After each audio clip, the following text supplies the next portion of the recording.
Welcome to NucleCast, the official podcast of the NY Deterrence Center. Our host is Dr. Adam Lowther, co-founder and vice president for research at the National Institute for Deterrence Studies. The NY Deterrence Center is a 501c3 organization ensuring a broader understanding of the nation's strategic nuclear deterrence and its ongoing modernization. Thank you for listening and welcome to the show. The views of the host and the guests are their own. Welcome back to another great episode of NucleCast. Of course, I am your host, Adam Lowther, and today we have a truly great guest. Now, if you know the weapons labs and you know the folks who have been designers and have been around for many years, then you obviously know the name Bruce Goodwin because he has had a long and distinguished career at Lawrence Livermore National Lab, where he now is a retired lab senior fellow at the Center for Global Security Research. Bruce, thanks for joining us on NucleCast. Well, thanks for having me here. So you have a publication, and I've got it up on my screen, Nuclear Weapons Technology 101 for Policy Wonks. And a lot of folks have said good things about it and have said, you need to have Bruce on, have him talk about it so that the NucleCast listeners can have a ready source to better understand, of course, nuclear weapons and design and these sort of important things that you spent your career doing. So could you give us sort of an introduction to the topic and tell us, about your publication and what you think folks need to know and understand? Okay. Well, when you work for 40 years in nuclear weapons design, you tend to assume that everybody knows everything you do, which is clearly wrong. And so when I went to the Center for Global Security Research, I was in the middle of a large number of what I'll call liberal arts majors, political science majors, people who worry about nuclear weapons policy.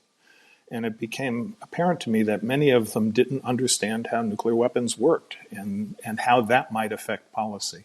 So I decided to write this little book. And essentially, it goes through the basics of nuclear weapons design. It introduces the language of nuclear weapons design to them. It has a glossary as an example. And so it sort of starts with the simplest nuclear weapons, fission weapons like Fat Man and Little Boy, gun and implosion weapons. And then it goes on to the next level of technical sophistication, the boosted fission weapon, a single stage weapon, but one which uses a small amount of fusion to dramatically increase either the yield of the weapon or to dramatically reduce its size. This sort of the beginning of miniaturization. And then it moves on to hydrogen bombs, the next stage of development of the nuclear weapon. And, that is a two-stage weapon as defined by the Ulam-Teller paper from 1951. And the whole point of the hydrogen bomb is driven by the fact that the yield, the fission yield of, say, plutonium is about 17 kilotons per kilogram of material if you could get 100% efficiency, which you clearly can't. However, the fusion yield of deuterium and tritium is 80 kilotons per kilogram. And so there's almost a factor of 5 in principle weight reduction, if you will, for a given yield if you go to a hydrogen bomb, which is why the hydrogen bomb was so appealing from a military point of view. You could have much smaller missiles. You could carry it on smaller aircraft. You could miniaturize the weapon. And that is, in fact, historically what Lawrence Livermore did in the early to late 50s in developing the first Polaris warhead. So that is, in a nutshell, kind of what goes on there, but there's an awful lot of detail between those topics, and the book does cover those details in a language that I think a political science major could understand. Now, this has been, you bring up an interesting topic because this idea of social scientists and weapons designers, physicists, nuclear engineers, chemists, having to take the actual weapons and then the policy, the strategy, the doctrine, the adversary understanding, and somehow work together has been one of those topics where I I don't know what your take on it is, but where we've sort of talked past each other over the years because we sort of each have our own, for me as somebody who's a international relations guy, it talking past each other has been a challenge. And so for you, as somebody who's spent your time, at a lab as a designer, what sort of lessons have you taken away as, like whenever I started coming to Livermore, uh, almost 20 years ago, and talking with guys like you and others and sitting in briefings, and I came as a Air Force guy, and you're talking to lots and lots of Air Force guys over the years. What kind of lessons did you learn about how to talk to Air Force guys, how to talk to, faculty who were not, weapons designers, political science professors, and how to talk to the policy wonks and all of these different folks who weren't spending their years doing what you did? What lessons did you learn about how to talk to them? Okay, well, I think what I learned, I started to detect very quickly, and it was, sort of going. Let me put it: the military guys, the Air Force guys, the Navy guys, they tended to understand more of the jargon than the political scientists, the professors, the government officials, who write policy, who determine policy ultimately.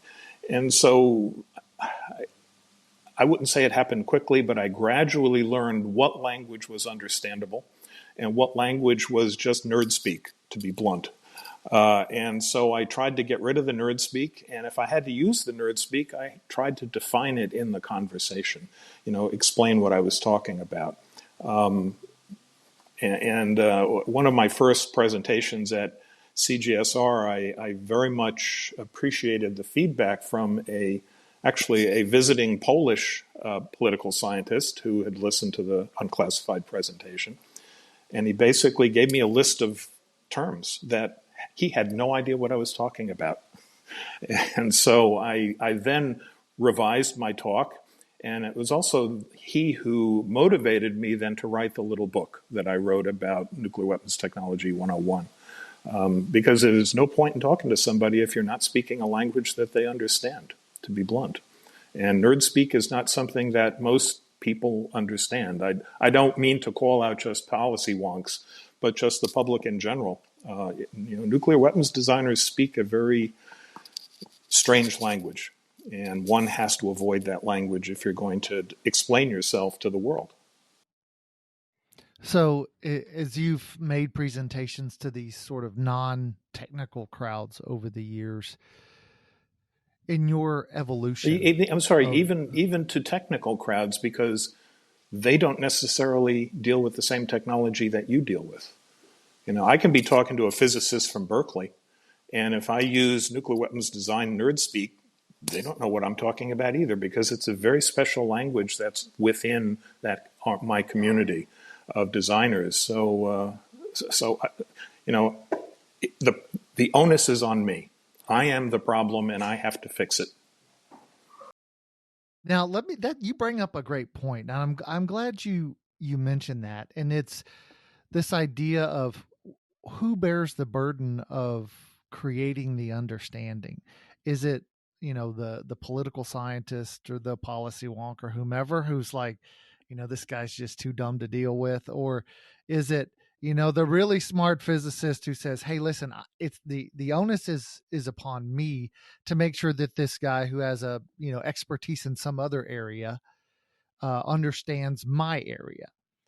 Do you find that in terms of your perspective of, hey, I'm the one who needs to make sure people understand what I'm talking about, do you see that as sort of broad across the spectrum, that everybody sees it that way? Or do you think people sort of, expect the non-expert in their area to sort of come to them as opposed to the other way around. What's been your experience? Well, I assume that I'm responsible for making myself understood. Now, the problem does go in the other direction. A policy wonk has their special terminology, if you will. And when they use it with me, like that Polish physicist, Polish political scientist, I ask them what they mean. Because if I don't understand something they're talking about, I ask them what that is and ask them to define it for me. And eventually that leads to a very useful conversation because they get the fact that they don't necessarily speak a language that I understand. So it is a mutual process that maybe I initiate, or in the case of the Polish political scientist, he initiated. And as a result, we understand each other a whole lot better now. And I hope that I'm not using too much nerd speak with you. Now, as you've spent time over the course of a career, a 40-year career, and you come in as a young engineer, you learn your technical skills, and then you have to start reaching beyond your very narrow technical community out to your customers, the Air Force, the Navy, and the policy community. What sort of lessons did you take away with how to be the most effective? I mean, you talk a lot about this. You simplify it for folks in the book. So you write it out in a way that is understandable for that non-technical expert. But as you built, internal lessons over the years to say, okay, well, here's the audience I'm going to be speaking to, reducing jargon, simplifying, knowing the audience and knowing what their area was. If you could sort of create a list for me for potentially younger designers who might be speaking to non-technical audiences, policy wonks, for the first time, what would be those lessons that you would impart to them? I think the first thing I would say is a very high level statement of understand who your customers are. And you have more than one customer out there, your customer, your immediate customer is presumably the laboratory that you work for. But that's straightforward. If you haven't figured that out, you're not going to last very long. But beyond that, as examples, the Navy is a customer. The Air Force is a customer. The Department of Energy is a customer. And they're all different. And the problem with physicists, and it's more with physicists than engineers, is that they're arrogant. They think that they understand the universe, okay? And they speak as if they do. And I had early on with with the chief scientist from the Navy, from SP, Strategic Programs, I got taken down very usefully when I was speaking to him. He understood what I was talking about, but he didn't like the approach I was taking. And so he let me know in no uncertain terms that, I was an arrogant little nerd, and he wasn't going to put up with it. And this was 40 years or 35 years ago, and that was a good lesson to learn. Because when you're talking to the chief scientist of strategic programs in the Navy, you're talking to somebody who is your customer, and you need to be very respectful, careful, and accommodating. And so that is a lesson that once you sort of step beyond the engineering design function and you actually have to speak to the customers and understand their needs, you need to listen carefully and not be an arrogant physicist. As it turns out, he was an arrogant physicist, but he was the customer. So, yeah. Now, it's that time in the show where we have to take a quick break. We're talking to Bruce Goodwin, and we'll be right back.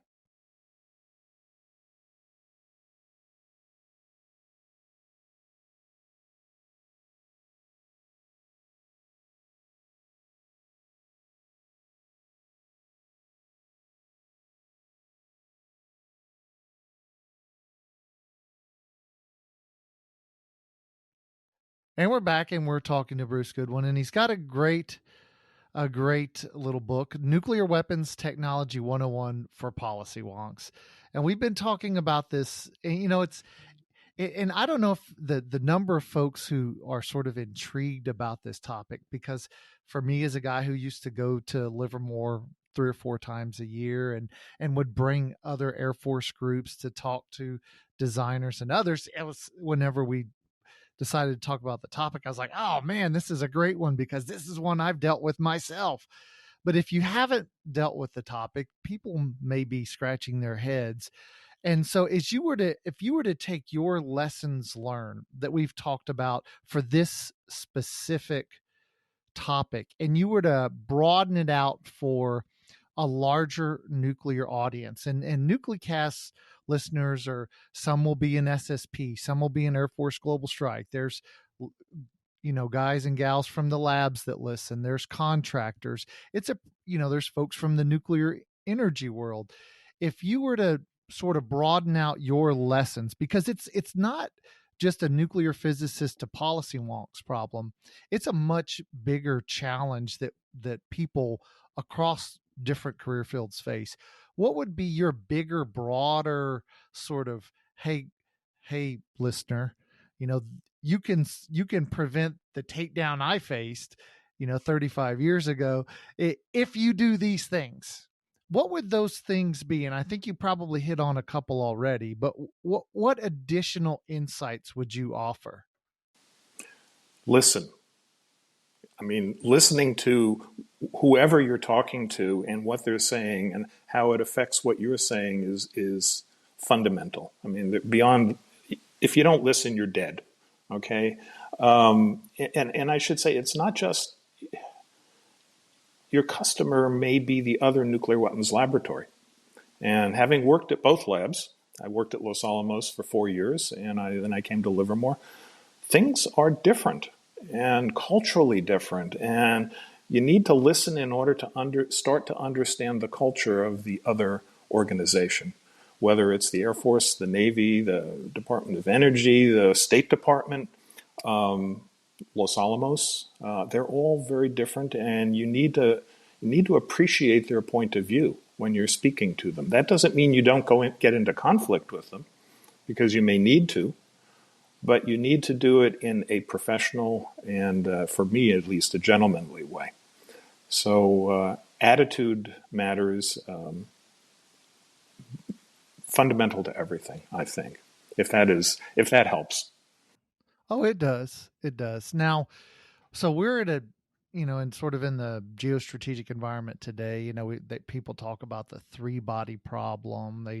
There's, the Russian threat, the North Korea threat, the China threat, all these threats are growing. They're not shrinking. So sort of the post Cold War peace era is over, it would seem. And one of the big challenges is in, weapons design. Do we need new weapons? Do we have enough weapons? And so for you as a guy who was at the labs, you were there at the end of the Cold War, and then you've been there, through the period of peace. And now for you looking forward after having spent a long career, how would you, or what advice would you give for folks trying to explain, particularly from the labs, to explain sort of what they think is going to be required in the years ahead? What advice would you give them? What would you say in terms of how to go out, in the sort of if you look at congressional politics, presidential politics, and you have to try to work in that environment to do what's best for the nation. It's certainly no easy task. And as we've talked about explaining, nuclear for policy wonks and understanding and conveying the technical element, what advice do you give those folks who now have that task in a new environment? Well, this comes down to another, and I'll use this term in quotation marks, another customer. One of the things that I learned quickly after the end of the Cold War I learned when I went to Arzamas and Snezhinsk, the two nuclear laboratories in Russia. And especially at Snezhinsk, when I met with my counterpart there, I hadn't appreciated, if you will, the level of animosity. And you can imagine, having lost the Cold War, they were not happy campers. And they made it very, very clear to me that they were as smart as I was, if not smarter, and that they were as capable, if not more capable, than me or the United States in making and deploying nuclear weapons. And that was a little surprising, because I went there. Actually, I went there bringing them money, to keep them from leaving the country, from going to wherever, North Korea or whatever. And I hadn't appreciated how giving them $10 million was going to make them angry. So, you never know what you're going to be faced with. And I think you need to understand going forward that they love their country and they're not very fond of the United States or the West. And I'm sure the same is true of China, though I hadn't had that experience in China. And so ensuring strategic stability is ultimately, the product of nuclear weapons deterrence. And how does one do that? Well, do the weapons of 1972 meet the needs of 2023? And that may or may not be the case. So from a technological point of view, from a scientific engineering point of view, we have to be able to adapt. We also have to be able to sustain weapons that are 40 or 50 years old. That means they may have to be refurbished. They will certainly have to be life extended. And we're in the process of doing a few of those at Livermore currently. And so one needs to be very realistic, circumspect, and understand that what you're doing can in fact make something worse. So how do you do that carefully? And it's a collaborative thing, and you need to listen to everybody involved in the process. You have to listen to the red teams from the other laboratories and from the armed services that come and look at what you're doing and say, hey, Bruce, that's all screwed up. And here's why it's screwed up. And you'd better not be arrogant. You better be listening and understand that they may in fact be right. And how do you account for that? How do you avoid errors? Because errors are consequential. And they're doing the same thing over there, They made it very clear to me that they were making weapons, that they were making new weapons, they were designing weapons, and that they had their own stockpile stewardship program that allowed them to do that without nuclear testing, because they have a hell of a database too. We may have 1,054 nuclear tests under our belt, and that covers an awful lot of technical space, but so do they. And I don't know the exact number that they've got, but they're very competent, capable adversaries, and we need to be very respectful of them, but also very realistic about them. Yeah. It's a good point. So one more thing, and that's why the conversation with the policy wonks is so important, because in fact, what will deter 10 years from now may not be what we have in the arsenal today. And it's the policy wonks who figure that stuff out, in a sense, in collaboration with the weapons design laboratories, weapons engineering laboratories. And so that conversation is very, very important. What can we do today and in order to ensure that 10, 20, 30 years from now, deterrence is still stable and the world is safe? Do you think that the conversation between the engineers and physicists, the designers, is where it needs to be in regard to the conversation that goes on between those technical experts and the policy wonks and those folks who are contemplating the strategy and policy and doctrine that we have or will eventually move to? Is that conversation where it needs to be? I think we've gone through a transition. Okay, when I first came into this work in 1981, which is a long time ago,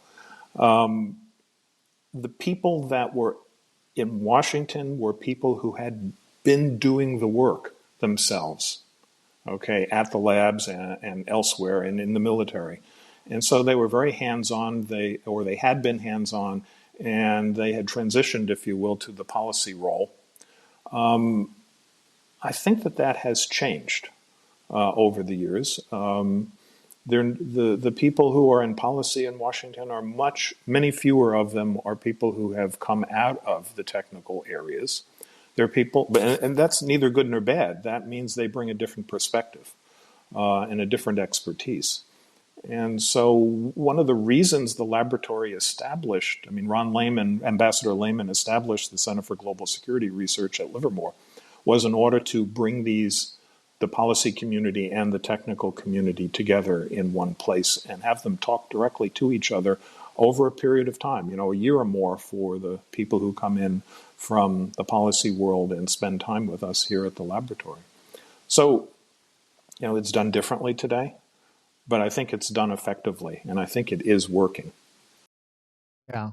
Well, that's good to hear, because that's been one of the big challenges for somebody like me, who I've probably got 15 or 20 years left in a career after, I'm close to 30 years in.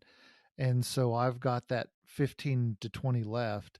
And as I look at the, guys like Keith Payne, for example, who are sort of moving into retirement, you're moving into retirement. So those people who I looked up to and who trained me, and then now myself and this much smaller group that are about my age, and then the folks coming in behind, I too sort of wonder, are we going to have, the required both technical and sort of policy strategy folks who are going to be there to, do the work that's going to be required, in these decades ahead as this sort of competition or conflict between potentially additional and growing nuclear powers sort of gets underway. And I'm not 100% sure. So I'm curious what your thought is. Do we have the people? I think we certainly have the people. The question is, are they properly educated or trained? Do they see the big picture? Do they understand what is going to need to be done and how to do it? And so people tend to think of CGSR as a place where we bring interns in from the outside, from the military, from the government, in order to interact with us. But in fact, half of the people at CGSR are technical people from within the laboratory who come to do a 1 or 2 year internship at CGSR, if you will, to learn the politics, to learn the policy of the technical work that they do at the laboratory, and then return to technical work at the lab, having been educated. So can I guarantee that this is going to work? No. On the other hand, I can't think of a better way to try to make it work. So if I could, I would suggest a change. But I think we're on the right path. Now, it's that time in the Nuclecast podcast where I bring out Bob, the genie. And if I rub my magic lamp, Bob, of course, grants 3 wishes to all guests.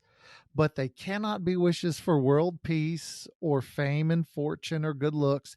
They have to be related to the topics we've been discussing. So, Bruce, what is your first wish from Bob? My first wish from Bob is that we, in fact, sustain a credible stockpile stewardship program, and that means doing real work, that we actually either rebuild weapons that we've got, modify weapons that we've got to make them longer lived, or design new weapons as required in order to sustain the deterrent that we've got. And I think we're in that process now, and it looks like it's working. But I wish that it continues and is successful. Okay, that's a good wish. I mean, I can give you, that's a thumbs up on wish number 1. Now let's go to wish number 2. Oh boy, you're demanding, aren't you? You got three. Bob, You're a Bob customer gives here. three. Bob gives three. I'm hoping that we are successful in attracting the best and the brightest to come to the laboratories, whether they're policy people or technical people, but we are technically oriented at the labs. So we need to be getting the best engineers and physicists to join the nuclear weapons program to accomplish that wish number one. Because without the best and the brightest, we're hamstrung, aren't we? And wish number three. Wish number three. Ultimately, everything comes down to money, doesn't it? If you can't pay the best and the brightest, they won't come. So we need to sustain the nuclear deterrent budget, and that's probably the hardest one there, because what do we need more nuclear weapons for, right? Isn't the world at peace? So whether it's at peace or at war, you need to have a defense budget. And so my wish number three is that is successfully sustained. Okay, three good wishes. So if as we're wrapping up the show, and you were to sort of give a takeaway message to the listeners, what would that takeaway message be that you want them to remember a month or 3 months or 6 months from now? Okay, well, I was born in 1950, and my parents and grandparents lived through major world wars.